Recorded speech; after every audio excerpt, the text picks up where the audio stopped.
Hello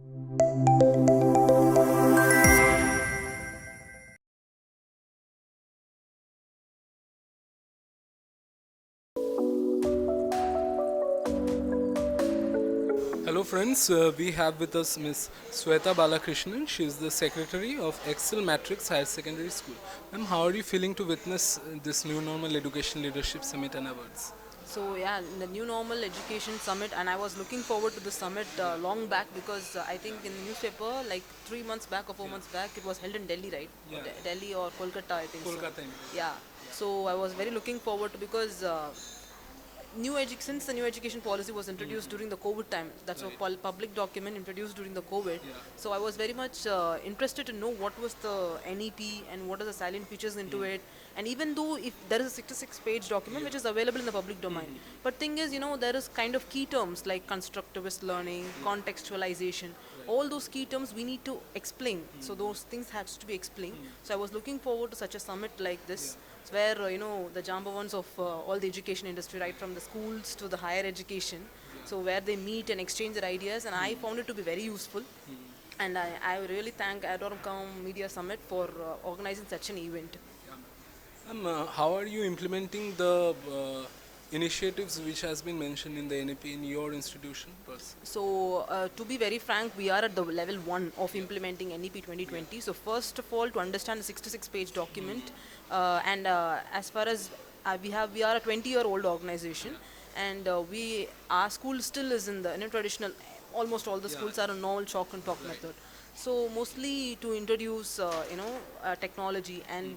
Thank God thanks to COVID, which has actually accelerated and catalyzed this introduction of smart classes in our school. And how far the NEP has been implemented in our school is it's basically at level 1. So first we are, and main thing is we are working with NEBET. I think National Accreditation Board for Education and Training, a wing of Quality Council of India. So they are supporting us with the 50 parameter list, and we are slowly, within 6 months' time, we are implementing those parameters one by one along with their support.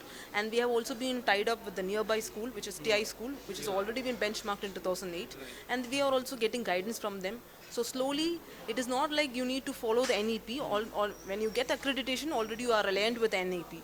So mostly we are in level 1, and we are aspiring to move to level 5 in a matter of 3 to 4 years. As you can see in this kind of forums where we have the presence of the academicians, the tech leaders as well as the government, how does this kind of forum benefit the education sector? Especially in NEP there is this main key idea, academia and industry collaboration. So this academy and industry collaboration is not there in colleges also, many colleges. Like for example, I graduated from Anna University. So you have to, out of your student's own interest, you need to go and approach the industries. But mostly a student does not know what skill sets she has or he has, and what skill sets she has to have in order to get a job, okay, of his own satisfaction. So at the school level itself, they are having industry academia collaboration means mostly they will be able to know what kind of courses they have to take in the colleges, and by interacting with these educators, and as well as and we have so many stalls like how learning can be fun. For example, I had an interaction with Matric, which actually turned the whole mathematics, addition, subtraction, right? Like we used to have pen and paper method, right? It's like the video game where you have level 1, level 2, level 3, which is much more interesting. And I think those who are like in the COVID, many students are suffering from this game addiction, phone addiction. You can give this, so automatically dual purpose. Your learning is also solved, right? So I think this is a major summit for this, and I personally I learned a lot of things, and it was an eye opener. Like these things are there in the marketplace, and thank you for that. Any message for ArdorComm Media Group? Um, I don't think so that I should leave a message to other Mediacom, because thing is only one thing which I found it was if they have maintained time, there was this time overlapping, right? So that if they maintain time, it's very good. Other than that, yeah, I don't have any other things to say. And thank you for this wonderful opportunity. Thank you so much, ma'am, for joining us today. Thank you. Thank you.